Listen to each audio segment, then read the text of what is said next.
안녕하세요. 믿음 안에서의 따뜻한 소통, 대화 36.5 백소영입니다. 1885년 4월 5일 언더우드 선교사와 아펜젤러 선교사가 조선 땅에 복음을 전하기 위해 제물포항에 발을 디딘 지 140년이 흘렀습니다. 그들로부터 시작된 한국 기독교 선교 140주년을 맞은 지금 우리는 무엇을 돌아보고 고민해야 할까요? 한국 기독교 역사연구소 이덕주 이사장님을 모시고 이야기를 나눠보겠습니다. 어서 오십시오, 목사님. 네, 안녕하세요. 예, 반갑습니다. 아이고, 100년하고도 또 40년, 굉장히 긴 세월인데요. 이 한국 개신교의 140년을 한마디로 그 의미를 한번 총평을 하신다면 어떻게 얘기하실 수 있을까요? 글쎄요, 140년 하면은 이제 보통 100주년이라든지 50주년이라든지 이런 것들은 이제 기념할 만한 그런 숫자인데, 사실 140의 어떤 기념비적인 의미가 있을까? 특히 이제 기독교 쪽에서 봤을 때, 결국 제가 좀 생각해 보니까 70년을 두 번 한 게 140이에요. 그러네요. 네. 그러니까 70이라고 하는 이 숫자는 이스라엘 민족이 바벨론 포로로 잡혀가서 그 이국 땅에서 포로 생활을 한 게 70년이거든요. 그리고 70년 만에 이제 예루살렘으로 돌아온 거죠. 그래서 굳이 70의 의미를 성경에서 찾는다면 회복, 복구, 다시 시작, 그런 의미겠죠. 그러니까 그거를 우리가 두 번 하는 거죠, 한국 기독교가. 그러니까 이제 첫 번째 1885년에 어쨌든 기독교 선교가 이루어졌다고 치면은, 그 다음에 70년은 1955년이에요. 55년은 우리가 전쟁으로 모든 게 다 폐허가 된 때입니다. 다 무너졌어요. 마치 에스라와 느헤미야가 예루살렘에 돌아왔을 때 눈앞에 펼쳐진 그 광경이죠. 그렇게 해서 다시 70년 동안 복구하고 또 재건을 한 거죠. 그리고 지금 70년을 맞이한 거죠. 그러면 지금 전쟁이 일어난 건 아니죠. 지금은 정신적으로, 영적으로 무너지고 있어요. 안음 현상이 지금 막 일어나고 있는 거죠. 그런 의미에서 140년은 우리가 다시 시작할 때 어떻게 시작할 것인가, 그 의미를 한번 우리가 고민해보는 그런 시간이라 할까요? 예. 목사님 말씀 듣다 보니까요, 저도 모르게 이제 역사학자를 이제 모시고 얘기를 하다 보니까 이렇게 막 정보 전달을 기대하고 있다가 역시 사관이라는 것은 정말 중요하구나라는 생각을 하게 됩니다. 그래도 저희가 이렇게 가는 거는 좀 역사 단위로 이제 가게 되면서 질문을 드릴 것 같은데요. 그래도 그 시절의 중요한 해석을 기대하면서 여쭙게 되겠습니다. 그러니까 개신교 선교사, 특히 서양 선교사들이 들어오면서 했던 여러 가지 활동들 중에서 교육, 의료, 또 사회적으로 많은 활동들을 했었는데요. 예, 그 선교 활동의 어떤 공헌 이런 부분들은 무엇이 있을까요? 그 부분에 대해서 이제 많이 연구가 되어 있죠. 근데 1885년 아펜젤러, 언더우드 두 선교사가 한국에 도착한 날이 4월 5일입니다. 그때가 부활절이에요. 부활절에 두 분이 인천에 도착한 거죠. 그럼 부활절이 갖는 의미가 뭘까요? 죽음으로부터의 생명으로. 그러니까 그때 아펜젤러 목사님이 인천에서 본국에 도착 선교 편지를 쓰면서 제일 마지막을 기도로 끝내요. 오늘 우리는 부활절에 이곳에 왔습니다. 그날 죽음의 사슬을 깨뜨리셨던 주님의 능력이 오늘 이 민족을 얽매고 있는 모든 죽음의 철창으로부터 이들을 구원하여 주옵소서.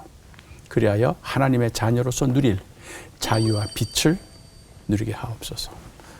그러니까 어떻게 보면 그분들은 교회를 세우고 기독교 학교를 세우고 이런 것보다 민족 전체를 본 거예요. 그리고 이 민족이 지금 굉장히 중요한 과도기를 지금 지내고 있는데, 500년 동안 전제봉건주의 유교를 기반으로 했던 그런 체제 속에서 억압되고 억눌렸던 그런 백성들, 자유와 빛이 뭔지를 모르면서 살았던 이 민족에게 그리스도인이 되면 자연스럽게 누릴 수 있는 자유와 빛, 저는 그것이 학교를 세우고 병원을 세우고 고아원을 세우고 사회 사업을 하고 뭐 여러 가지 사역을 많이 했다 그러는데 그 모든 선교사님들이 하는 그 바탕에 깔려 있는 가장 근본적인 가치, 기독교만이 줄 수 있는 가치가 뭘까 했을 때 자유와 평등이라고 저는 봐요. 네. 자유와 평등 사상을 기독교적인 가치에 그렇죠. 근간하여 심어준 가장 그렇죠. 큰 공헌을 그렇죠. 했다고 평가해 주셨습니다. 저희가 정말 슬프게도 그렇게 자유와 평등의 사상을 물려받았음에도 불구하고 그 상황이 그랬겠었겠습니다마는 독립국가를 이루지 못하고 일제 치하에서 굉장히 오랫동안 고통을 당해왔었는데요. 그러니까 그 당시 한국 교회가 특별히 특히나 독립을 위해서 어떤 역할을 했다고 보시는지요? 한국 기독교 특히 이제 개신교의 이 선교의 역사는요. 외세 특히 일본의 침략과 지배 역사와 이 괴를 같이 해요. 그래서 선교사님들이 들어와서 복음을 전하는 그 시기가 일본이 한반도를 침략하면서 전쟁을 일으키고 모든 주권을 빼앗고 마지막엔 결국 시민 통치하는 그 시기하고 정확하게 일치합니다. 그러다 보니까 기독교 복음을 받아들인 한국 기독교인들은 한편으로는 기독교 복음을 얻으면서 누리는 자유와 해방의 기쁨을 이제 정치 사회적인 현실 속에서 그걸 어떻게 구현하느냐. 민족이 지금 지배를 받고 있어요. 억압당하고 있어요. 이런 상황 속에서 내가 믿는 기독교가 지금 추구하고 있는 가치인 자유와 해방.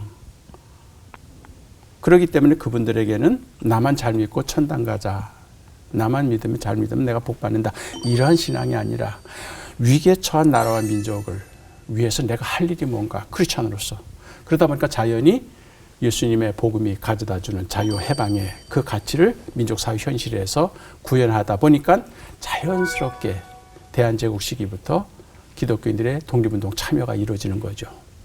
그래서 독립협회 운동, 그다음에 신민의 운동, 그다음에 백오인 사건, 3.1 운동, 신투참배 거부 운동 이 모든 과정에서 기독교인들이 일제 시민 통치에 대한 자유 해방을 추구하는 운동인데 그쪽에서 보면 저항 운동이죠.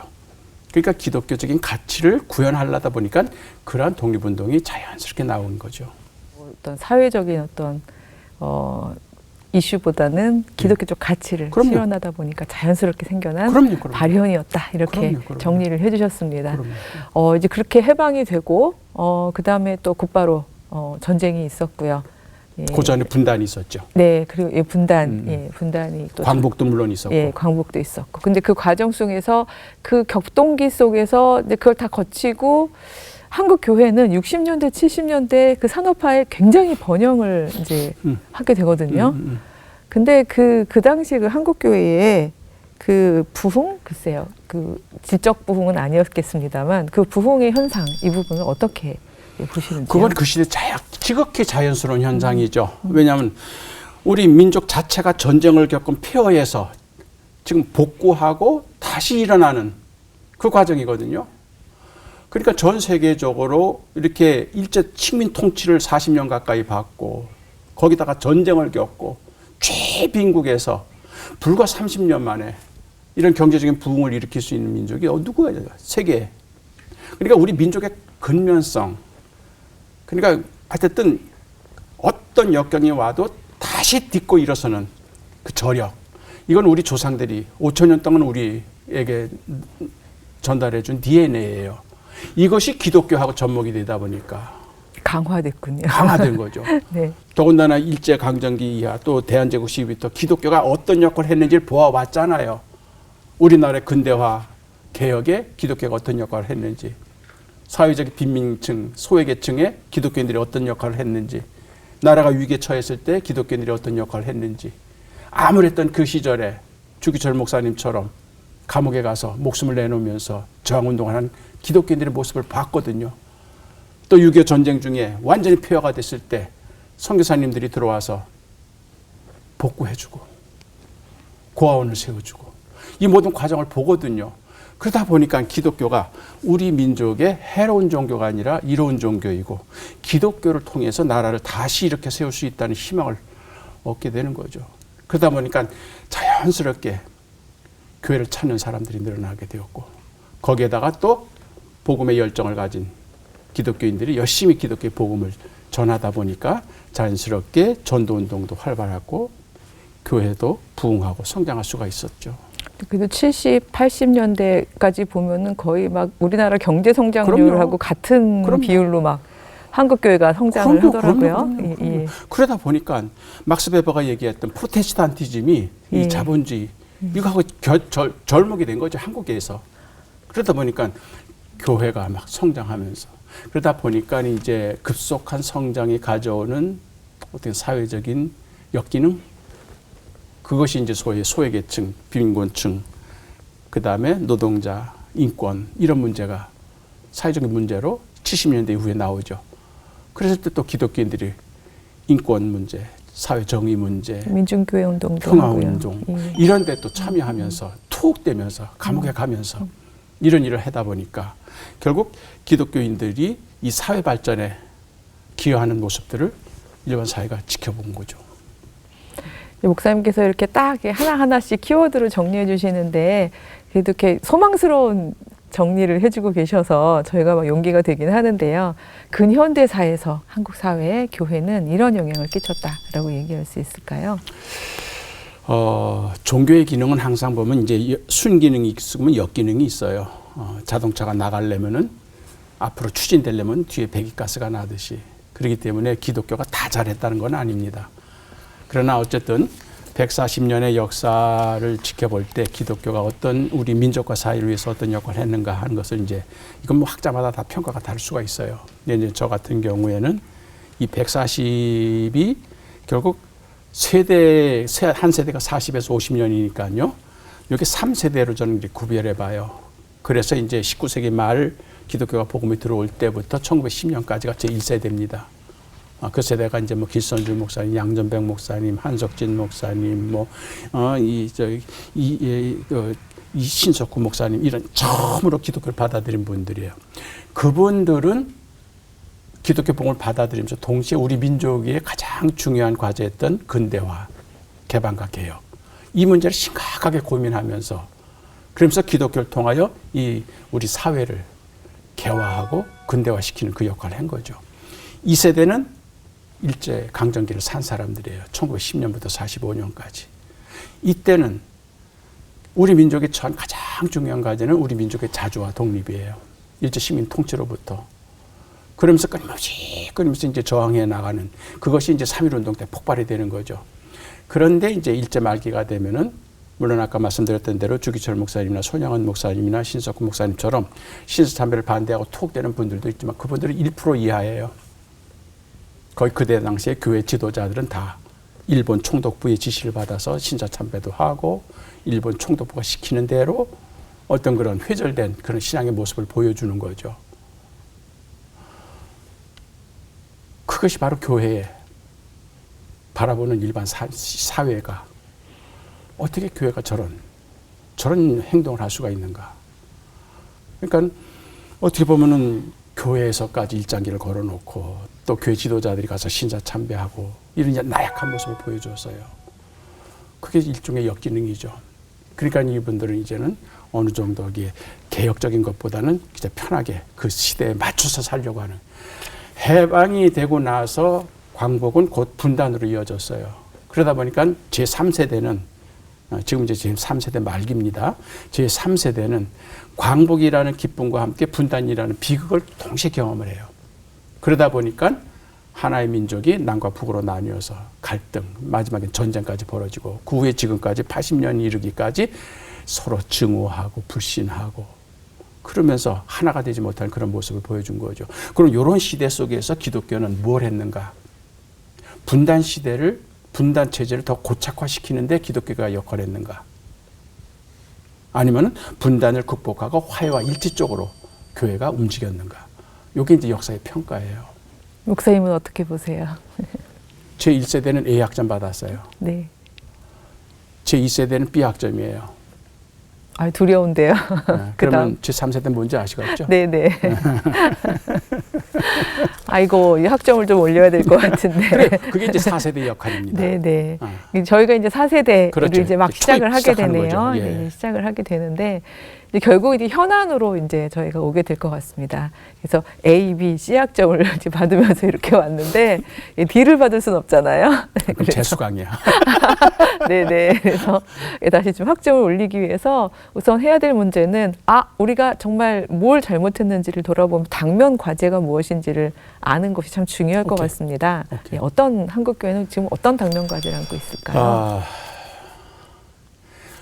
우리 한국교회만이 아니라 서구 기독교 역사를 쭉 보다 보면은 교회가 항상 잘했을 때가 아니에요. 중세도 막 그랬잖아요. 교부 시대도 그랬고 어느 시대나 교회도 결국 사람들 인간들의 모임이기 때문에 세속화되고 타락하는 건 어쩔 수가 없어요. 그러다 보니까 교회가 그렇게 타락하고 쇠속하고 그다음에 교회의 역할을 본질적인 역할을 하지 못할 때는 항상 그 시대에 새로운 시대를 준비하는 사람들이 나왔는데 그 사람들이 공통적으로 외쳤던 구호가 아드 폰테스. 근원으로 예. 다시 처음으로 돌아가야 그렇죠. 되는 거군요. 예. 그거죠. 네. 그러니까 모든 종교가 타락할 때마다 예언자처럼 나타나서 다시 근본으로.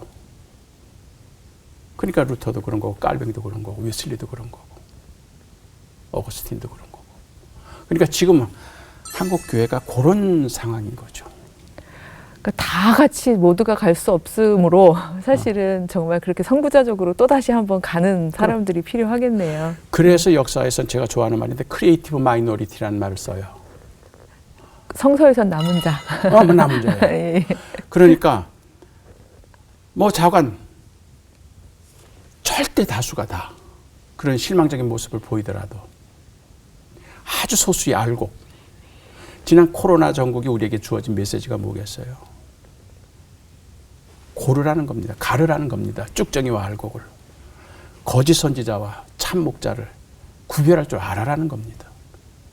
그동안의 숫자로, 물량으로, 돈으로, 권력으로 그렇게 포장되었던 리더십이 다 무너지잖아요. 이 얘기는 뭐냐면은 새로운 리더십이 지금 한국 교회에 등장하고 있다는 거죠. 예. 소망을 가지고 좀 찾아보면서 기대를 해야 될 것 같습니다. 눈에 띕니다. 그렇군요. 예. 제가 눈이 어두운가 봅니다. 은퇴해 보세요. 은퇴하면 보이는 거군요. 네네. 그렇군요. 뭐 어쨌든 겉으로 볼 때는 사실 70, 80, 90년대까지도 한국교회가 굉장히 성장하는 모습을 어쨌든 보여줬었는데요. 목사님께서는 C를 주시기는 했지만 내적으로는 근데 이제는 뭐 급격하게 뭐 양쪽으로 하락하는 건 말할 것도 없고 사회적 신뢰도가 거의 이제 바닥을 치고 있습니다. 이유가 뭘 거라고 생각하시나요? 일단 한국 교회에 대한 매력을 잃고 있어요. 기독교에 대한 매력을. 그러니까 불신자들이나 젊은 청소년들이 교회 가보자.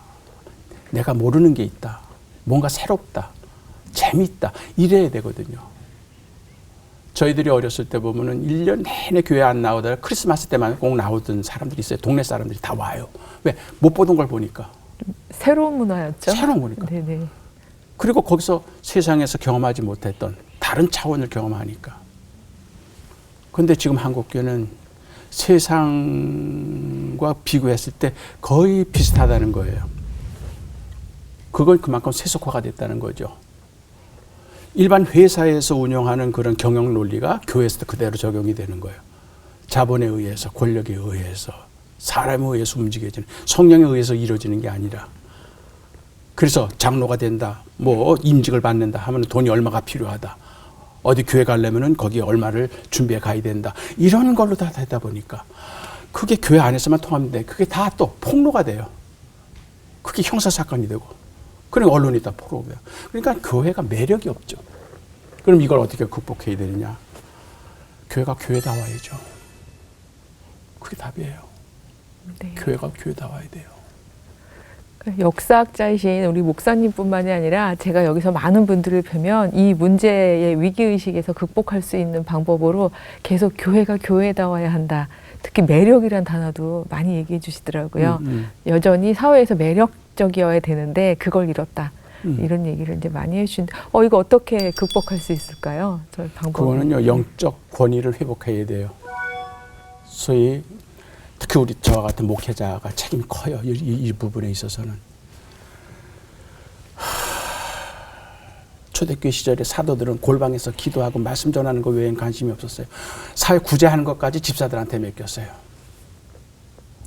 그저 말씀 보고 기도하는 것, 그거에만 집중을 한 거죠. 근데 요즘 거리에 나와 방랑하는 목사들이 너무 많아요. 골방을 지키는 목회자들이 거의 없어요. 교회 전화가 오면 목회자 없어요, 교회. 바빠요. 너무 바빠. 그러다 보니까 결국 일반인들, 불신자들이 교회 목회자들을 볼 때 기대하는 거는요, 저가 얼마나 똑똑하냐, 얼마나 영향력이 있냐, 그 판단 기준이 영적인 거예요. 자기네들은 범접할 수 없는 높은 도덕적인 기준의 삶을 사는 거예요. 한국 개신교 목회자들이 천주교의 신부들보다 훨씬 낮아 떠지는 거예요. 그들은 적어도 신비로운 존재로 감춰져나 있지. 개신 그들의 폭로가 돼요. 그러다 보니까 일반 신도들 또 특별히 세속 사람들이 하는 거 똑같이 목회자들도 그렇게 하니까 그런 부분에서 목회자의 영적 권위를 회복하는 게 거기 물론 내가 제일 먼저 포함이 됩니다. 그게 이제 이 위기를 극복할 수 있는 단초가 되는 거죠. 평신도들은 또 어떤 그런 목회자를 보고 배우는 거죠. 보고 배우면 되는 배우는 건가요? 거죠. 그러니까 정치하는 목사한테는 정치하는 걸 배워요. 평신도들이. 예. 연설 잘하는 목사한테는 그 연설 잘하는 법을 배워요. 그러나 기도하고 말씀 묵상하고 그러면서 다른 데서 듣지 못한 어떤 신령한 말씀을 선포하는 목사들에게는 신도들이 그렇게 따라가는 거죠. 근데 바로 이 새로운 이 4.0 세대가 해야 되는 여러 가지 당면 과제 중에서 아마 가장 큰 숙제가 이 분단되어 있는 이 우리나라의 현실 속에서 통일, 화해 이런 부분들이 아닐까라는 생각이 드는데요. 광복 80주년이라고 하긴 하지만 바로 그 80주년은 또한 분단 80주년이기도 하잖아요. 한국교회가 이 남과 북의 화해와 또 평화 또 통일을 위해서 어떤 일들을 해야 할까요? 일단 그 때와 기한은 아버지께서 정하시죠. 그러나 우리가 해야 할 건 깨어서 준비하면서 준비하는 거죠. 그래서 그 날을 깨어서 맞이하는 것과 잠자면서 맞이하는 큰 차이가 있는 거죠. 결국 8.15 광복을 맞았지만 곧바로 분단이 된 것은 그 시대에 우리 민족이 깨어서 광복을 맞는 사람이 그렇게 많지 않았다는 거죠. 그렇기 때문에 통일의 때도 언제 우리에게 임할는지 아면 이미 시작되는지도 몰라요. 어쨌든 그분이 정하실 때지만 우리는 그 때를 대비해서 준비를 하자는 얘기죠. 제가 한 번은 한 10년 전에 서울 YMCA 주최로 중고등부 학생들이랑 통일 주제로 가지고 이 대화 모임을 가졌어요. 야, 이 MZ 세대들하고 이 통일 얘기를 어떻게 해야 될까 굉장히 고민이 됐어요. 전혀 관심이 없잖아요. 분단 그렇죠. 문제에 대해서. 통일에 대해서는 더 그렇고. 그래서 고민을 하다가 그리고 그러면은 8.15 광복 때 그때 청소년 시절이었던 분들이 나중에 기독교 지도자들이 돼서 이제 교계 큰 역할을 하는데 그분들의 회고록 속에 중고등 학생 시절에 해방은 어떻게 맞이했는가 그거를 한번 좀 제가 회고록을 통해서 읽어봤어요. 80~90%는 밤중에 도둑처럼 찾아왔다. 아무도 예상치 못했다. 그렇게 37년간 민족의 자주 독립을 얘기하면서도 정작 그날에 임했을 때는 모두가 믿질 못했다. 이건 말 그대로 준비를 안 했다는 거죠. 그런데 이 CBS 사장을 역임하신 이재원 목사님 회고록이 저한테는 굉장히 참 흥미로웠어요. 그분이 이제 개성에서 중학교 1학년 때 해방을 맞으셨는데 그분이 회고록에 그런 말을 쓰시는 거예요. 자기는 초등학교 때부터 학교에 가면 일본어만 하고 모든 말을 일본어로 했기 때문에 일본어가 너무 익숙해졌고 그런데 뭐 한국말 쓰면은 막 뭐 저 제적당하고 선생님한테 혼나고 그러니까. 그런데 교회와 집에서는 한국말을 꼭 썼다. 마지막까지 한국말을 가지고 예배를 드린 데가 교회밖에 없거든요. 해방 직전에.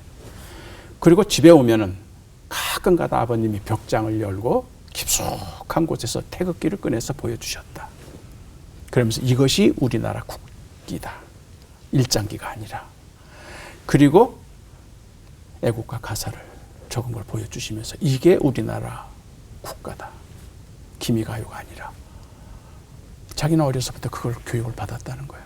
그러면서 이제 그분이 해방이 딱 되다 보니까 마을 사람들한테 한국말 가르칠 수 있는 교사가 없는 거예요.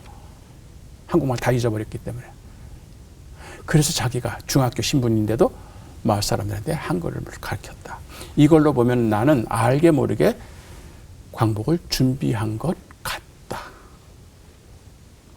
교회와 부모님 덕분에.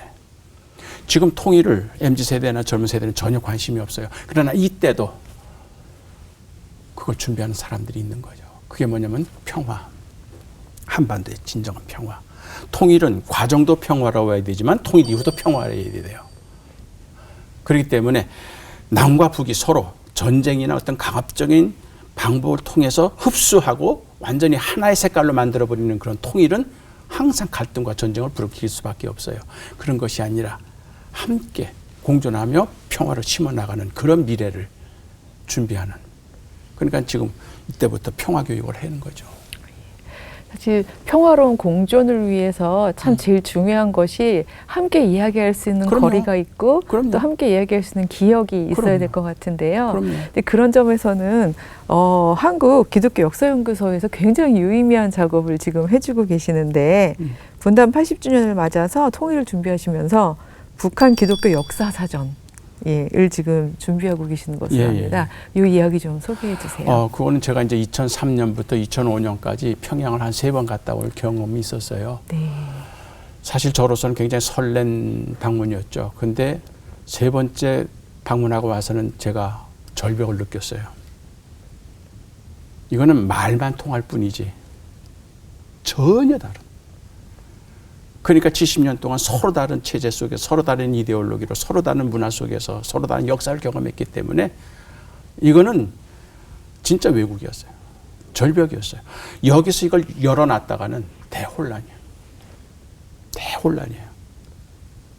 그래서 제가 평양을 다녀온 다음에 대학원 수업 과정에서 세미나 과정에서 이제 2과목을 개설했죠. 이제 하나는 기독교와 사회주의. 우리는 기독교만 연습했지만 저 사람들은 사회주의만 연습했기 때문에 기독교와 사회주의 이게 과연 공존이 가능하냐, 대화가 가능하냐. 그래서 기독교 사회주의 세미나를 제가 개설을 했고요. 2번째는 이제 북한 교회사를 제가 개설을 했어요. 그러니까 해방 이후에 6.25 전쟁 이후에 한국 교회사는 남쪽만의 역사예요. 북쪽이 없어요. 그리고 북쪽도 역시 마찬가지예요. 김성 이전에 있었던 기독교 선교 역사를 몰라요. 그걸 철저하게 말살했기 때문에. 그래서 그 공백이 커요. 그렇다고 하면 북한 교회사, 전쟁 때 월남한 제1세대 원로 교인들이 다 돌아가고 계십니다. 이분들의 머릿속에 기억 속에 있는 북한 교회, 고향 교회에 대한 역사의 이야기. 그리고 선교사님들이 기록으로 남겼던 일제강점기 북한 지역에서 있던 선교의 기독교의 역사. 이거를 사전으로 좀 정리해야 되겠다.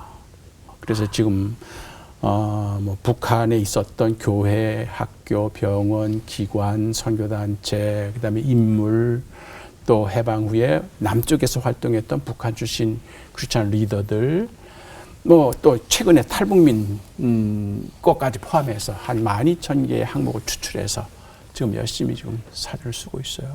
네. 2025년 8월 15일 예, 광복을 기념으로 출간이 그럼요. 되는군요. 사실 한국기독교역사연구소에서 내주신 정말 주옥 같은 책들로 공부도 했고 가르치고 있기도 한데요. 이 책도 역시 기대하면서 저희가 통일한국을 준비하는 그런 크리스천 4.0 세대를 한번 만들어 보겠습니다. 사실 이렇게 막 너무 그 이야기 해석에 깊이를 느껴서 그런지 막 한두 끝도 없이 목사님 말씀 듣고 싶은데요. 또 시간이 또 제약이 있고 하니까 한 말씀 꼭 그래도 이 말은 하고 가야지라고 생각하셨던 말씀이 있으면 한 말씀 전에 듣고 이렇게 마무리하도록 하겠습니다. 예, 저는 이제 역사학자로서 나의 신앙 고백을 얘기하자면 이제 창세기 1장 1절에서 2절을 나의 신앙 고백으로 삼고 있어요. 태초에 하나님이 천지를 창조하시니라. 이 구절은 창조 이래로 이 모든 이루어지는 역사는 하나님의 권한이다. 하나님의 섭니다. 하나님께서 개입하지 않은 역사는 없다. 내 눈에 조금 나빠 보여도 지금 이루어지고 있는 모든 역사도 그분의 섭리 가운데 이루어진다. 2절 땅이 공허하고 혼돈하며 흑암이 깊음에 있고 하나님의 영이 수면 위를 운행하고 계셨다. 이건 창조 직전의 상황이에요. 그러니까 창조 직전의 이 세상의 상황은 공허, 혼돈, 흑암. 요즘과 비슷해. 요즘의 흑암은 사실 창조 직전이군요. 뒤죽박죽 막 예. 희망이 없어 보여. 그런데 이 역사가는 창세기 기자는 그 모든 혼돈과 흑암과 절망 위에 하나님의 영이 휘돌고 있는 걸로 보는 거죠. 이게 루아흐죠. 이게 창조의 영이죠. 이게 이제 하나님의 말씀에 의해서 내려 꽂히면 빛이 있으라. 그러니까 흑암이 빛으로 바뀌고 혼돈이 조화로 바뀌고 공허가 충만으로 바뀌고 이게 창조의 역사죠. 그렇기 때문에 지금 한반도에 지금 이 모든 이루어지고 있는 이 역사는 뭔가 새로운 새 창조를 준비하고 있는 그 시대에 나타나는 공허와 혼돈과 흑암. 그러니까 우리는 그거 보고 절망하고 실망하기보단 조금만 눈을 높여봐. 조금만 높여봐. 거기에 하나님의 영. 그러니까 그 영이 쓰인 사람들이 항상 역사를 만들어가요. 루터처럼, 칼뱅처럼, 어거스틴처럼, 웨슬리처럼, 주기철처럼 그 영에 쓰인 사람들. 그러니까 지금의 혼돈과 깜깜함에 사로잡히지 말고 이렇게 운행하고 계시는 루아 이렇게 맞닿아서 저희가 그렇죠. 새 창조의 그런 또 역사적인 참여자들이 되었으면 좋겠습니다. 오늘 너무 감사드립니다. 예, 감사합니다. 믿음 안에서의 따뜻한 소통 대화 36.5 오늘은 한국 기독교 선교 140주년 특집으로 한국교회와 역사에 대해 이야기를 나누었습니다. 그 발자취를 되새기면서 하나님의 은혜에 감사하는 것도 중요하겠지만요. 단순히 과거를 돌아보는 데 그치지 않고 현재의 잘못된 부분은 무엇인지 자성과 갱신의 노력도 필요하겠습니다. 함께해 주신 이덕주 목사님 그리고 시청해 주신 여러분 감사합니다. 감사합니다.